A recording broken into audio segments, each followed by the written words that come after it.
안녕하세요. 쉽고 빠른 세무 꿀팁을 전해드리는 세무사 절세왕 조절세입니다. 벌써 수많은 사업자들을 두렵고도 귀찮게 하는 종합소득세 신고 기간이 다가왔어요. 종합소득세 신고 안내문을 받은 분들은 소득세 신고를 하고 작년 한 해 동안 벌어들인 소득에 대한 세금을 납부하셔야 하는데요. 오늘은 홈택스 셀프 신고하는 방법이 어렵게만 느껴지셨던 분들을 위해 세무사 없이 혼자서도 쉽게 진행하는 방법을 A부터 Z까지 전부 차근차근 알려드릴게요.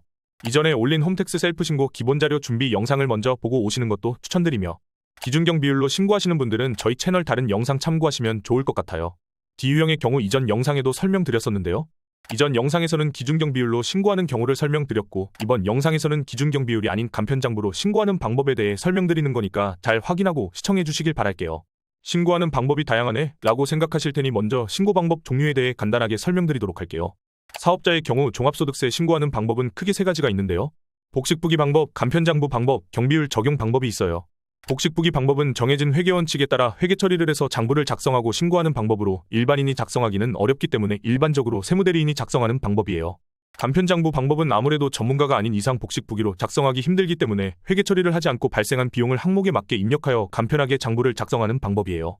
반대로 장부 작성이 아닌 경비율을 통한 적용 방법은 간편장부 작성이 어려운 경우 업종별로 평균적으로 적용되는 비용을 예측해서 국가에서 정해놓은 비율을 비용으로 인정받아 신고하는 방법이에요. 유형 구분에 대한 내용과 경비율 구분에 대한 내용은 이전 영상에서 자세히 설명드렸으니 참고하시길 바랄게요. 자, 그럼 간편장부 방법으로 홈택스 셀프 신고하는 방법에 대해 알아볼게요. 다른 유형이시더라도 간편장부로 신고하시는 경우 참고하셔도 좋으니 끝까지 영상 시청해주세요. 참고로 A, B, C 유형은 복식 부기 의무자이기 때문에 기준경 비율 또는 간편장부로 신고하는 경우 무기장가산세가 부과되는 점은 같으니 참고하시기 바랄게요. 제일 먼저 해야 할 일은 홈택스에서 신고도 홈서비스를 확인하고 자료를 PDF 파일로 꼭 내려받으세요. 그 다음 종합소득세 신고에서 일반 신고 클릭 후 정기 신고를 클릭하세요. 첫 번째는 기본적인 사항을 작성하는 단계인데요. 귀속연도를 확인하신 후 납세자 번호인 주민번호를 입력하고 조회 버튼을 클릭하세요. 그럼 나의 소득 종류 찾기 안내창이 보일 거예요. 신고하는 연도의 소득에 대한 내용들이 표시되는 창이에요. 사업소득에 대한 내용이 조회되면 선택하신 후 위 내용대로 적용하기 버튼을 클릭하시면 돼요. 만약 해당 소득이 있는데 선택이 안 된 경우 추가로 선택해 주시고 해당하는 소득을 모두 선택하셨다면 휴대전화, 주소지 전화, 사업장 전화 중 하나를 선택해서 입력하시면 돼요. 기본정보 및 전화번호를 입력하셨다면 신고서 기본사항의 기장의무를 신고도 홈서비스 자료상의 내용과 동일하게 간편장부 대상자를 선택해 주시면 되는데요. 기장의무를 간편장부로 선택하셨다면 신고하고자 하는 소득 종류가 모두 선택되었는지 확인하고 저장 후 다음 이동 버튼을 클릭해서 다음 단계로 넘어가 주세요. 다음은 사업소득 기본사항을 입력해 주셔야 되는데요. 사업자 등록번호가 있으시면 입력 후 조회해 주시고 사업자 등록번호가 없으신 분은 없음 선택 후 업종코드를 입력하고 조회 버튼을 클릭하세요. 업태와 종목이 맞는지 확인하고 기장의무는 간편장부 대상자, 신고 유형은 간편장부로 선택해 주신 뒤 등록하기를 클릭하신 후 하단의 저장 후 다음 이동 버튼을 선택하세요. 다음 단계는 총수입 금액 및 필요 경비계산 명세서를 작성할 차례인데요. 간편장부로 신고하는 경우 필수적으로 작성하여야 해요. 이 서식을 작성하시다가 많은 분들이 어려워 포기하는 것 같아요. 하지만 이 영상만 끝까지 보신다면 혼자서도 충분히 해내실 수 있으니 잘 따라와 주시기 바랄게요.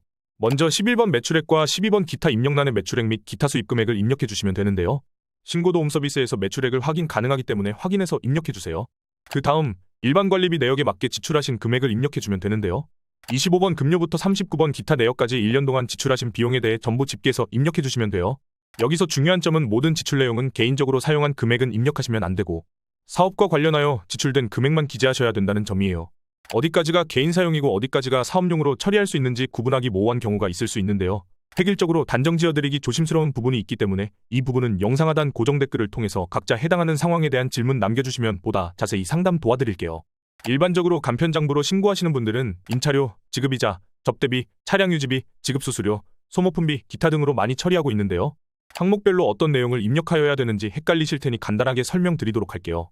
25번 급료 항목은 인건비로 지출하신 금액을 입력하시면 돼요. 26번 제세공과금 항목은 주민세 등 국가나 지방단체에 지출하신 내용을 입력해주세요. 27번 임차료 항목은 사업을 운영하시면서 사무실이나 가게 등 임대차를 하신 경우 월세 금액을 입력하시면 돼요. 28번 지급이자 항목은 대출이자 비용이 있을 경우 입력해주세요. 29번 접대비 항목은 거래처 등의 접대, 사례 등으로 지출하신 내용을 입력하시면 돼요. 31번 감가상각비 항목은 부동산 또는 자동차가 있으신 경우 법에서 정한 기준에 따라 계산된 금액을 입력해주세요. 32번 차량 유지비 항목은 주유, 자동차세 등 차량과 관련된 내용을 입력하시면 돼요. 33번 지급수수료 항목은 송금수수료, 각종 유지보수료 등 수수료 명목으로 지출된 내용을 입력해주세요. 34번 소모품비 항목은 사업을 운영하면서 집기, 비품 등 사용해서 없어지는 물품 구입 내용을 입력하시면 돼요. 35번 복리후생비 항목은 근로자를 고용하신 경우 근로자의 식대 등 직원의 복리를 위해 지출된 내용을 입력해주세요. 36번 운반비 항목은 배송료 성격으로 지출된 내용을 입력하시면 돼요. 38번 여비교통비 항목은 출장과 관련된 여비나 식대 등 교통비 내용을 입력해주세요.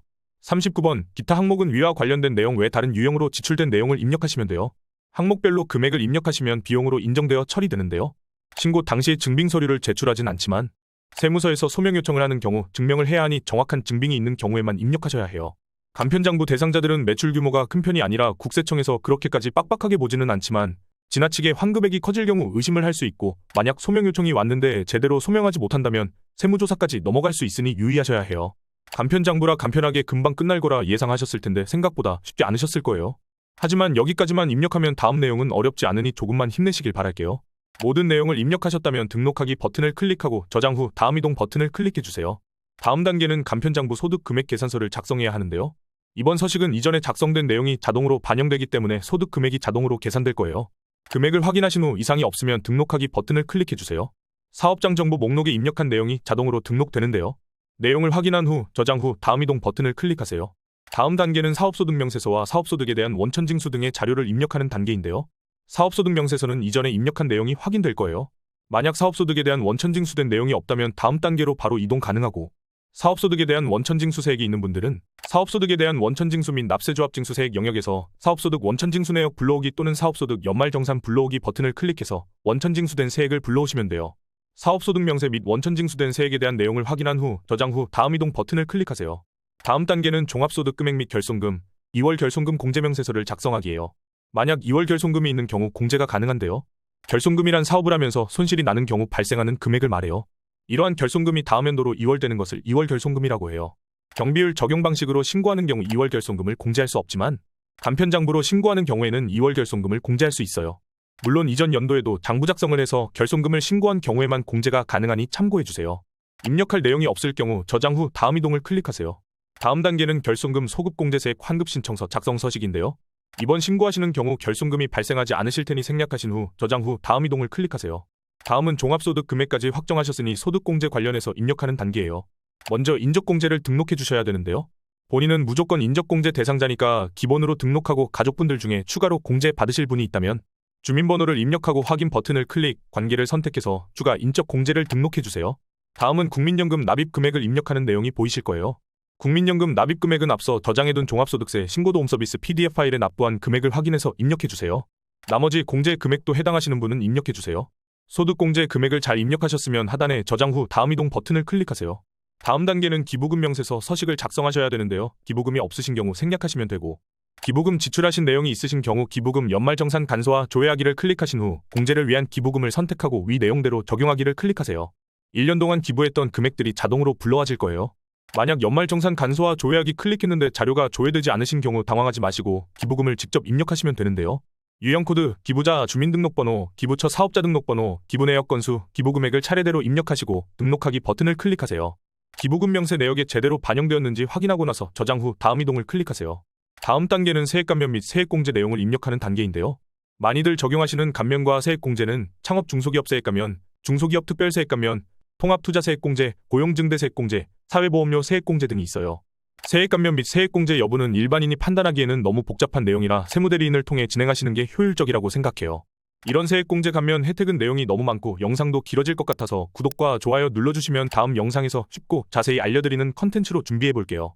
만약 감면 또는 공제 요건이 충족되지 않았는데 무턱대고 적용하는 경우 다시 수정신고를 진행해야 하고 과소신고가산세 10%와 납부불성실가산세 1일당 0.02%의 세금을 추가로 납부하셔야 해요. 만약 직접 판단했을 때 세액감면 또는 세액공제 대상이 되는 경우 진행하시면 되고 대상이 아닌 경우는 확인 버튼을 눌러 다음 단계로 이동해주세요. 이번 단계는 소득세법과 조세특례제한법상 세액공제와 관련된 내용을 입력하는 단계인데요. 해당하는 내용이 있으시면 자료 참고하셔서 입력해주시면 됩니다. 연금계좌 세액공제의 경우 종합소득세 신고도움 서비스 자료에서도 확인할 수 있으며 간편장부로 신고하는 경우 전자신고세 공제가 가능해요. 전자신고에 대한 세액 공제금액 2만원은 자동으로 계산되어 입력을 완료하셨다면 등록하기 버튼을 클릭하고 저장 후 다음 이동을 클릭해서 다음 단계로 넘어갈게요. 이번 단계는 가산세와 관련된 내용을 입력하는 단계인데요. 특별히 가산세가 발생하지 않는다면 다음 단계로 넘어가시면 되는데 복식 부기의무자인 A, BC 유형인데 간편장부로 소득세 신고를 하시는 분은 하단의 계산하기 버튼을 클릭해서 무기장가산세를 반영해줘야 해요. 가산세도 잘 입력하셨으면 하단에 저장 후 다음 이동 버튼을 클릭합니다. 이번 단계는 기납부세액을 입력하는 단계인데요. 중간예납세액 및 원천징수세액이 자료에 이미 반영되어 있을 거예요. 중간예납세액이란 직전연도 종합소득세 2분의 1에 해당하는 금액을 미리 납부한 세액인데요. 종합소득세는 1년에 한 번 신고하기 때문에 세액이 많은 분들이 한 번에 납부하기 부담스러울 수 있어 11월에 직전연도 납부한 세액의 절반 정도를 미리 징수하는 제도를 두고 있어요. 만약 미리 납부한 세액보다 산출세액이 적은 경우 남은 금액은 환급을 해줘요. 본인 자료와 맞는지 확인하신 다음 저장 후 다음 이동 버튼을 클릭해주세요. 이제 마지막 단계예요. 최종 세액 등을 확인하신 후 동에 체크를 하고 신고서 작성 완료 버튼을 클릭하세요. 신고 내용에 오류가 없는 경우 개인정보 제공 동의를 동의하시고 신고서 제출하기 버튼을 클릭하세요. 아직 끝이 아니에요. 종합소득세 신고를 했으니까 지방소득세도 같이 신고하셔야 하는데요. 신고가 완료되면 팝업창이 뜰 거예요. 접수 상세 내용 확인하기를 클릭하고 하단에 확인하였습니다. 체크하신 후 신고 내역 조회 접수 중 버튼을 클릭해보세요. 제출된 신고 서류를 확인하고 빨간색 신고 이동 버튼을 눌러 지방소득세 신고도 진행할 수 있는데요. 팝업창이 나오면 주민번호 뒷자리를 입력하고 난 후 납부하실 총 세액 확인 후 지방소득세도 함께 신고하시면 돼요. 지방소득세 신고는 간단하게 가능하니 꼭 잊지 마시고 신고하시기 바랍니다. 지금까지 종합소득세 D, E, F, G 유형 사업자들의 간편장부 홈택스 셀프 신고와 지방소득세 신고까지 알아봤는데요. 잘 이해되신 분들은 셀프 신고를 통해 진행해 주시면 될 것 같아요. 만약 지금까지 내용이 복잡하고 어려우셨던 분들은 혼자 끙끙 앓지 마시고 세무대리인을 통해서 신고하시는 것이 자료 누락 없이 세액을 최대한 줄이는 방법이 될 수 있다는 점 꼭 참고해 주세요. 간편장부로 작성하여 신고하는 것이 경비율로 신고하는 것보다 세금이 줄어들 가능성이 많기 때문에 간편장부 작성이 어렵게만 느껴지신다면 경비율 방법으로 신고하지 마시고 전문가를 통해 신고하는 게 세금을 줄이는 좋은 방법이라고 생각해요.